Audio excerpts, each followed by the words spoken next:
Video করি নিজের phone নিজের রিচার্জ, তারপরেও কিছু কিছু মানুষ আছে যেগুলো মানুষগুলো পুরো কচুর পাতা বললেই চলে, উপরটা সুন্দর হলেও ভিতরেরটা পুরো চুলকানিতে ভরা।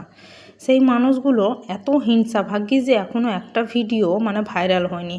যাই হোক, যথারীতি চেষ্টা কিন্তু চালিয়ে যাব। মানে হিংসের যেমন লোক আছে তেমনি কিন্তু ভালোবাসারও মানুষ অনেক আছে। তো যাই হোক, আমার ভালোবাসার কয়েকটা মানুষের কমেন্টগুলো আমি তুলে ধরছি।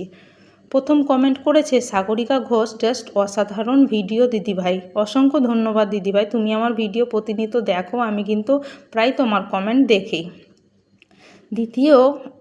আমার ভিডিওতে দ্বিতীয় কমেন্ট করেছে ভারতী মণ্ডল বর্মন, বলেছে ভীষণ সুন্দর হয়েছে দিদিভাই। অসংখ্য ধন্যবাদ দিদিভাই, তোমাদের কমেন্টগুলো পড়তে আমার মানে কী আর বলবো, খুব ভালো লাগে।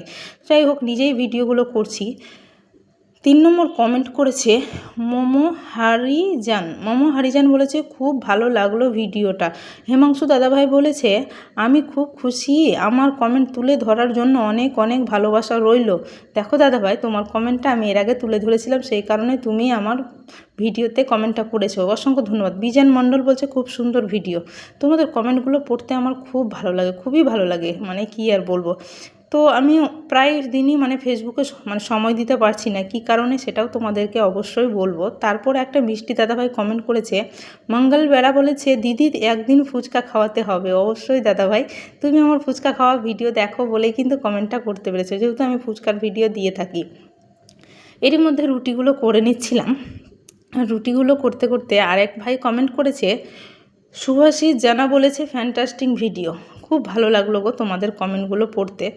তো যাই হোক, ফেসবুক মামা কিন্তু প্রায় দিনই আমাকে কমেন্ট ব্লক করেই রেখে দিচ্ছে। সেরকম কারো পরিবারে আমি যেতেও পারছি না।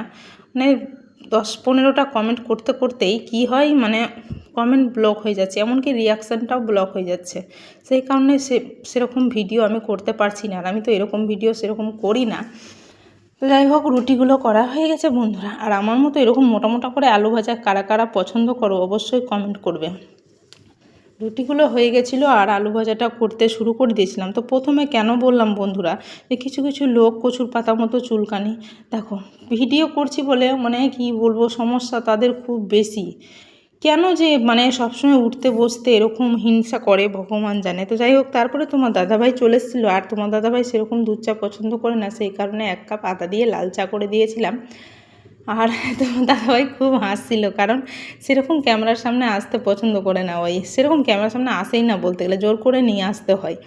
তো এরই মধ্যেই কিন্তু একবার আলু ভাজাটাকে নাড়াচাড়া করে নিচ্ছিলাম। আর তোমার দাদাভাই বলছিল যে এরকম মানে লাইটটা ঠিক নাই, কী দরকার ছিল। আর সত্যি আমার ঘরের লাইটটা কিন্তু খুব একটা ভালো না, রাত্রে ভিডিও করলে একটু অসুবিধাই হয়। তো যাই হোক, এরই মধ্যে আলু ভাজাগুলো হয়ে গেছিলো। আলু ভাজাগুলো হয়ে গেছে, আর আমি কিন্তু এরকমই একটু মোটা মোটা করেই আলু ভাজা করে মানে খেতে ভালোবাসি।